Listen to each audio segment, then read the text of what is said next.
Hey, what it do, y'all? It's your boy E2 Blue coming back at you again on this hump day. It's Wednesday, midweek. This is the time where the Dallas Cowboys start their week off for the most part for preparation for their next week, which this week we play against the New England Patriots. And yeah, you're going up against. You got a tough team going up against, and we'll be talking a lot about that this week. In preparation for that. What I want to talk about right now, though, Dallas Cowboys, as you know, um, Anthony Brown got hurt in the last game. He got injured. Now, come to find out, it's a season-ending injury, and he's going to have surgery if he hadn't already. Surgery on to repair his tricep. He tore his tricep, so he's gone for the rest of the year. Which for a lot of you guys, I know you're not happy to see him not play, but you're happy to see that Jordan Lewis will be taking that spot over for the rest of the year. And yeah, because Jordan Lewis is, in my opinion, more of a ball hawk type of guy. But because he's shorter and the Cowboys, want somebody that's a little bigger, like Anthony Brown, I get it. But, to each his own. I feel like this. If a player is good, a player is good. If a guy's playing for you just because he doesn't fit a certain mold that you have, doesn't always mean that he's a bad fit or whatever the case may be. But we'll see. Jordan Lewis is going to get all the opportunities for the rest of this season to play. Now, taking over that roster spot, because now that he's going to be moved to IR, Anthony Brown, speaking of, the Cowboys went outside the organization. They went and picked up Deante Burton. They got him from the Indianapolis Colts practice squad. He's a third-year guy, undrafted guy out of Kansas State. I think he bounced around like 5 teams. He was with the Falcons, Green Bay, uh, um, the Texans, and the Colts. So let me tell you something. I know you guys are like, oh, well, here's another undrafted guy that's been bounced around teams. They haven't really played. And yes, he hasn't had any snaps in 2019, but he did go to training camp with the Texans. And when the Texans released him after the 53-man roster cut, the Colts did pick him up, and he's been on their practice squad. So he's been on the NFL team all season. He's been, doing scout team reps and things of that nature. So he's a special teams guy. So he's going to be providing depth for the Dallas Cowboys. That's what he is for right now. Who knows? The Cowboys are good at getting some of these guys that are unheard of to come out and do some things. But right now, Jordan Lewis is the starter. He's just there for cornerback depth and hopefully play special teams for Dallas Cowboys just to help out and just fill that void. The Cowboys also did get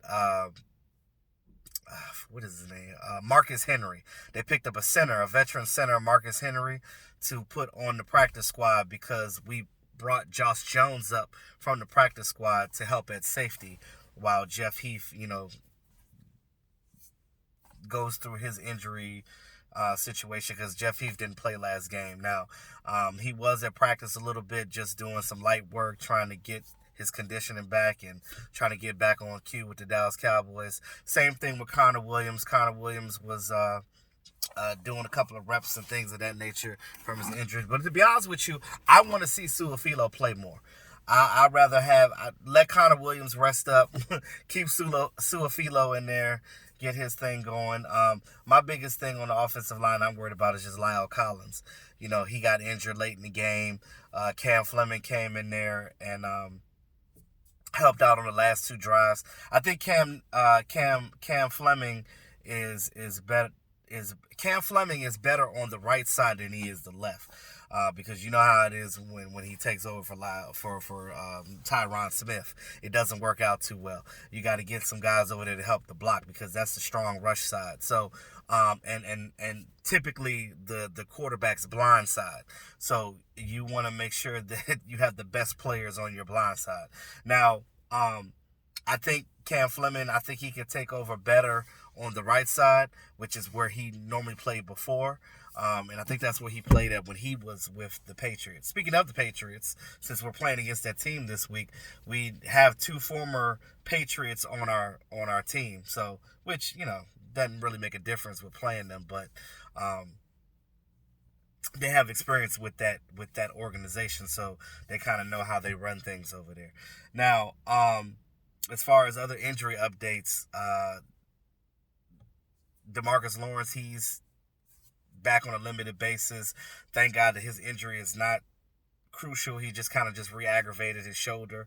Lyle Collins, he re-aggravated his MCL sprain, so you got to be careful with those lower body injuries, though, because, again, offensive line need to pull and tug, and they need to plant their foot, so, your legs are highly important in that position, so they're just resting him and not practicing him right now. Jeff Heath is, like I said, coming back from his injuries as well.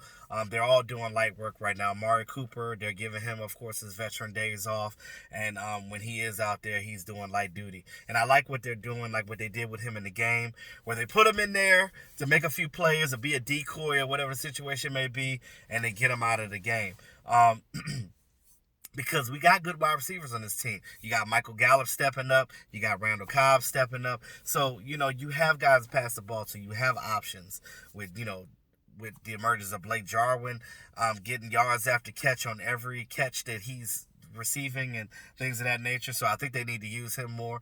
You got the threat of Tony Pollard back there whenever Zeke's not in the game, or whenever you have Zeke in the game, because, again, you can utilize both of these guys. And I'll be honest with you. When I look at this week going against the Patriots, especially seeing what the Ravens did, and not trying to compare the Cowboys to the Ravens, but to kind of compare the Cowboys to the Ravens in a overall sense, I believe that the Cowboys kind of have a similar way of running things like the Ravens do, in the aspect of we have a mobile quarterback like they do with Lamar Jackson. But, of course, Lamar Jackson runs way more than Dak Prescott does. But Dak Prescott is hella capable of running the ball like that, because you've seen what he did in Mississippi State. He's done those things. We ran Dak Prescott a lot his rookie year. And, of course, you want your quarterback upright. You want him to take less hits possible, right? But when you're playing a team like the Patriots, and you've seen kind of, not really a blueprint, but you kind of see what the Ravens have done, not to mirror image what they're doing, because, again, you are a different organization than the Ravens, but to kind of go in there and take a little bit of what they're doing, take a page out of their book, and just be like, okay, well, maybe we can incorporate this, or we can do this in our scheme, and maybe we could do some read option, some RPO with Dak Prescott, and give him the opportunity, okay, so he could fake it to Zeke, or he could run the ball. And I think that there's going to be a lot of opportunities to do that. And the Patriots, let's be honest with you, outside of the Ravens, most of the teams that they played against this year were like in the 20s when it comes to their offense. They were not top 10 offenses.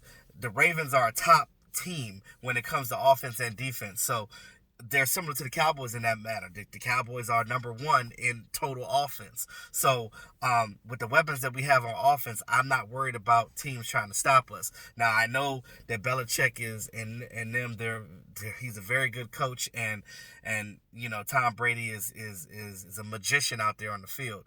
But and I will talk about that more in the keys of the game when I talk about that on Saturday. But again, you got to keep Tom Brady off the field, and you have to make sure that when you're in there on offense that you are not being predictable and doing different things to keep their defense on their toes. Because I don't know if you guys noticed, and this is another reason why Michael Bennett wasn't good there. It's not that they didn't play him because they didn't like him, but he didn't fit their scheme. They're more of a 3-4. They rush their linebackers more than any other team in the league that I've seen. I've never seen teams do that. They have bigger linebackers and they use their linebackers on rushes. We don't do that. We have more hybrid type of sit back and tackle you type of sideline to sideline type of linebackers, because we have smaller hybrid linebackers, which is just what our defense is set on. So again, those are ways that you can attack the Patriots, and you can definitely keep them on their toes, and you can definitely win that game. The Cowboys come in on their A game, and they limit their mistakes, and they stop with this slow start crap. They'll be good. They'll be good. And I'll probably say this every week until they stop doing it. Because, again, the Patriots are a type of team that you cannot let them get ahead. You cannot allow them to get a couple of scores up on you because they will take full advantage of that. So we'll see what happens this weekend. I think that I'm not so feeling bad about it like I was before. And I hear people talk about the whole Ezekiel Elliott thing, about him stepping back and this and that nature. I'm going to tell y'all, like I told Mark, I don't think that he has stepped back. I think that what it is teams are gunning to stop him. And we are so used to seeing, just the way our mind works, we're so used to seeing Zeke break off 10 yards here, 15 yards here, 25 yards here. We're so used to seeing that, and we're not seeing that. But you do know that he's almost at 1,000 yards rushing already in 10 games. So my whole thing is this. Don't worry about that. Don't worry about that. The boy is still doing his thing. He's still getting it in. Just because he's not got the burst like you think. And then, of course, everybody's like, well, Tony Pollard could come in there and get the burst. Well, one, they're not checking for Tony Pollard. Teams are trying to eliminate Ezekiel Elliott because he is a threat. Teams are afraid of Ezekiel Elliott because they know what he's capable of. They don't care about Tony Pollard. He's a rookie. So those of you that are out here that keep saying, oh my God, Tony Pollard is this. He is. He's great. He's a great back. He's a really good young back. And the fact that we have both him and Zeke are great. And you utilize them together. And this is the reason why. You look statistically, we're undefeated when Tony Pollard gets over 100 yards. But he don't necessarily have to get over 100 yards. You just get him in the game and get him in some packages and utilize him more. And that way, you can still use Zeke. You can still use him as your power runner, but also have Tony Pollard as that scat back, the guy that you can throw the ball out the backfield. You can do some other different things that you're doing. And you can run the ball with him like you were doing too.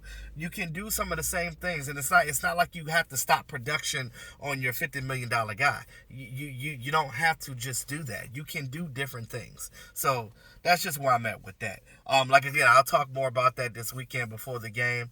And I'm actually excited about this Patriots game. We'll see what happens. It's just interesting to see how the Cowboys play them. Because with this team, man, we're so up and down. It's like we could play up to a team and we could play down to a team. So it's just one of those things, y'all. It is what it is. But let me know what you guys think about all that I said today. So again, we got a new cornerback on the team, Deante Burton. Like I said, he's there for depth purposes. We'll see what he can do. I don't know much about him. I'm gonna have to do some research on him and see what he's done when he was with Kansas State. But with that being said, y'all, thanks again to all my subscribers. If you're new to the channel, go ahead and hit that subscribe button, hit that notification bell so you get this content so you know when I'm on. It's your boy E2 Blue, always keeping it real. Talk to y'all soon.